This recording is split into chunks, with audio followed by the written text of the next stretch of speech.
ఓం నమో భగవతే వాసుదేవాయ.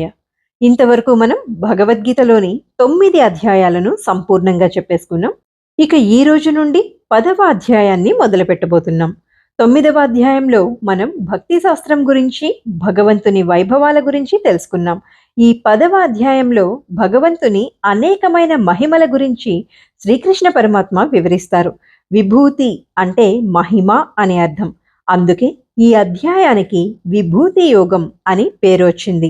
శ్రీకృష్ణుని గురించి ఎంత తెలుసుకున్నా ఇంకా తెలుసుకోవాలి అనే అర్జునుడి కోరిక మేరకు శ్రీకృష్ణ భగవానుడు తన దివ్య మహిమల గురించి విస్తృతంగా చెప్పవలసి వచ్చింది ఈ అధ్యాయంలో. సర్వము సర్వేశ్వరుని యొక్క మహిమయే అని ఒక్క మాటలో చెప్పేయచ్చు. కానీ మానవులకు బాగా అవగాహన కలగడానికై ఉదాహరణగా కొన్నింటిని చూపించి చివరకు నా యొక్క దివ్య మహిమలకు అంతమే లేదని చెప్పి ఈ అధ్యాయాన్ని శ్రీకృష్ణ పరమాత్మ ముగించారు. ఈ విభూతి యోగాన్నే భగవత్ విభూతి అని కూడా అంటారు. ఇందులో 42 శ్లోకాలు ఉన్నాయి.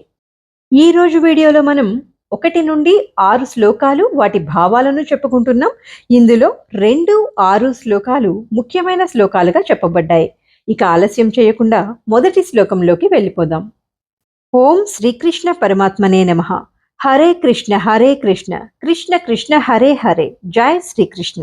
విభూతి యోగం అని పిలువబడే 10వ అధ్యాయంలోని మొదటి శ్లోకం మరియు భావం ఇప్పుడు తెలుసుకుందాం. శ్రీ భగవానువాచ భూయ ఏవ మహాబాహో శృణ మే పరమం వచః యత్తేహం ప్రీయమాణాయ వక్ష్యామి హితకామ్యయా. ఈ శ్లోకానికి భావం, తన మహిమలను వినడంలో అర్జునుడి యొక్క గాఢమైన ఆసక్తిని చూసి శ్రీకృష్ణ పరమాత్మ సంతోషపడి అతని ఆనందాన్ని మరింత పెంచడానికి, భక్తి ఉత్సాహాన్ని ఇనుమడింపజేయడానికి తన యొక్క అద్భుతమైన వైభవాలను చెప్తూ మొదటి శ్లోకంలో ఈ విధంగా చెప్తున్నారు. ఓ మహాబాహువులు కలిగిన అర్జున, మళ్ళీ విను. నువ్వు నా ప్రియమిత్రుడివి కనుక నేను ఇదివరకు వివరించిన దానికంటే ఉత్తమమైన జ్ఞానాన్ని ఇస్తూ నీ లాభం కోసం నీకు మరింత చెప్పబోతున్నాను అని చెప్తున్నారు. భగవద్ విభూతిలోని 2వ శ్లోకం. నమే విదుః సురగణాః ప్రభవం న మహర్షయః అహమాదిర్హి దేవానాం మహర్షీణాం చ సర్వసః. ఈ శ్లోకానికి భావం, నా యొక్క నిజతత్వ రహస్యాన్ని దేవతలు గాని మహర్షులు గాని తెలుసుకోలేరు. ఎందుకంటే దేవతల యొక్క మహర్షుల యొక్క ఉత్పత్తికి మూల కారణం నేనే కదా అని శ్రీకృష్ణ పరమాత్మ చెప్తున్నారు. ఇప్పుడు 3వ శ్లోకం మరియు భావం తెలుసుకుందాం. యో మామజమనాదించ వేత్తి లోకమహేశ్వరం అసమ్మూఢః సమత్యేషు సర్వ పాపైః ప్రముచ్యతే. ఈ శ్లోకానికి భావం, నన్ను యథార్థంగా ఆది లేనివానిగాను, జన్మ లేనివానిగాను మరియు సర్వలోక మహేశ్వరునిగాను తెలుసుకొనినవాడు మానవులలో అజ్ఞానము లేనివాడు. అట్టి వ్యక్తి సర్వ పాపాల నుండి విముక్తుడు అవుతాడు అని శ్రీకృష్ణ పరమాత్మ వివరిస్తున్నారు. 4వ శ్లోకం. బుద్ధిర్జ్ఞానమసమ్మోహః క్షమా సత్యం దమః శమః సుఖం దుఃఖం భవో భావో భయం చ భయమేవ చ. ఈ శ్లోకానికి భావం, బుద్ధి, జ్ఞానము, సందేహము, మోహం లేకపోవడము, క్షమాగుణము, సత్యసంధత, ఇంద్రియ నిగ్రహం, మనోనిగ్రహము, సుఖదుఖాలు, జన్మము, మృత్యువు, భయము, భయరాహిత్యము ఇవన్నీ నా చేతనే సృష్టించబడతాయి అని చెప్తూ ఇంకా 5వ శ్లోకంలో ఈ విధంగా చెప్తున్నారు. అహింసా సమతా తుష్టిః తపోదానం యశో యశః భవంతి భావా భూతానాం మత్త ఏవ పృథక్విదాః. అహింస, సమత, సంతుష్టి, తపస్సు, దానము, కీర్తి, అపకీర్తి అన్నవి ప్రాణుల వివిధ భావములు. ఇవన్నీ నా వలనే కలుగుతున్నాయి అని శ్రీకృష్ణ పరమాత్మ వివరిస్తున్నారు. 10వ అధ్యాయంలోని 6వ శ్లోకం మరియు భావం ఇప్పుడు తెలుసుకుందాం. మహర్షయః సప్త పూర్వే చత్వారో మనవస్తథా మద్భావా మానసా జాతా యేషాం లోక ఇమాః ప్రజాః.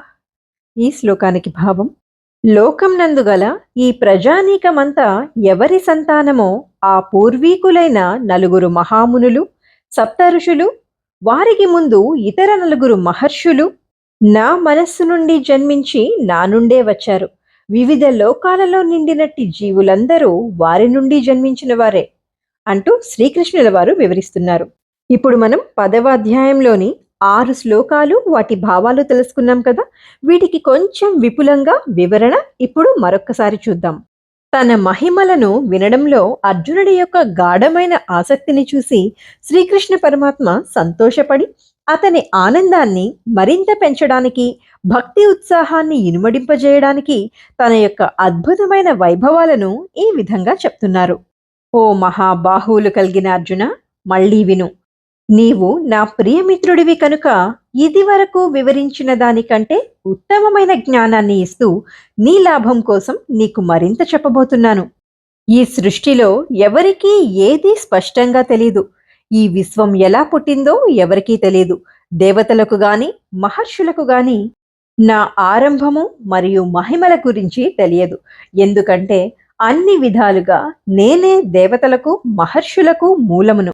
నన్ను పుట్టుకలేనివానిగా, ఆది రహితునిగా, సకల లోకాలకు పరమ ప్రభువుగా ఎవరైతే తెలుసుకుంటారో వారు మానవులలో భ్రాంతి లేనివారై సమస్త పాపాల నుండి విముక్తులవుతారు. బుద్ధి కుశలత, జ్ఞానము, సందేహము, మోహము లేకపోవడం, క్షమాగుణం, సత్యసంధత, ఇంద్రియ నిగ్రహం, మనోనిగ్రహం, సుఖదుఖాలు, జన్మము, మృత్యువు, భయము, భయరాహిత్యము, అహింస, సమభావము, సంతుష్టి, తపస్సు, దానము, యశస్సు, అపకీర్తి మొదలైనవన్నీ జీవుల యొక్క వివిధ గుణాలు. ఇవన్నీ నా చేతనే సృష్టించబడ్డాయి. ఈ విషయాలు తెలుసుకున్న మనుషులు ఇంద్రియ సుఖాలు, మోహాలకు గురికారు మరియు వారు సమస్త పాపాల నుండి విముక్తి చేయబడతారు. లోకమునందు ఈ ప్రజానీకమంతా ఎవరి సంతానమో ఆ పూర్వీకులైన నలుగురు మహామునులు, సప్త ఋషులు, వారికి ముందు ఇతర నలుగురు మహర్షులు నా మనసు నుండి జన్మించి నా నుండే వచ్చారు. వివిధ లోకాలలో నిండినట్టి జీవులందరూ వారి నుండే జన్మించారు అంటూ శ్రీకృష్ణ పరమాత్మ ఈ 6 శ్లోకాలలో చెప్పారు. దీనిని మరింత విపులంగా తెలుసుకుందాం. బ్రహ్మదేవుడు, విష్ణుమూర్తి హిరణ్య గర్భశక్తి నుండి జన్మించారు. బ్రహ్మ నుండి నలుగురు మహాత్ములు జన్మించారు. వారే సనక్, సనందన్, సనత్, సనాతన్. ఈ నలుగురే బ్రహ్మదేవునికి అందరికంటే ముందుగా పుట్టిన సంతానం. వీరు ఇతరులకు ఆధ్యాత్మిక సాధన ద్వారా మోక్షప్రాప్తి పొందడానికి సహాయం చేస్తారు. వీరి తర్వాత సప్త ఋషులు వస్తారు. వారే మరీచి, అంగీరసుడు, అత్రి, పులస్త్యుడు, పులహుడు, క్రతువు, వశిష్ఠుడు. ఈ సప్త ఋషులలో దీర్ఘాయుష్షు కలవారు, వేదమంత్రకర్తలు, దివ్యశక్తి సంపన్నులు, దివ్య దృష్టి కలవారు, సద్గుణ సముపేతులు, వేదశాస్త్రాది వివిధ విద్యా సమంచితులు, వయోవృద్ధులు, సర్వధర్మ మర్మజ్ఞులు, ధర్మస్వరూపులు, గోత్ర ప్రవర్తకులు ఉన్నారు. వీరి పని మనుషుల జనాభాను పెంచడం. వీరి తర్వాత 14 మనువులు వచ్చారు. మనం ప్రస్తుతం 7వ మనువైన వైవస్వత మనువు కాలంలో ఉన్నాము. వచ్చే వీడియోలో 7వ శ్లోకం నుండి శ్లోకము మరియు భావము చెప్పుకుంటూ వెళ్దాం.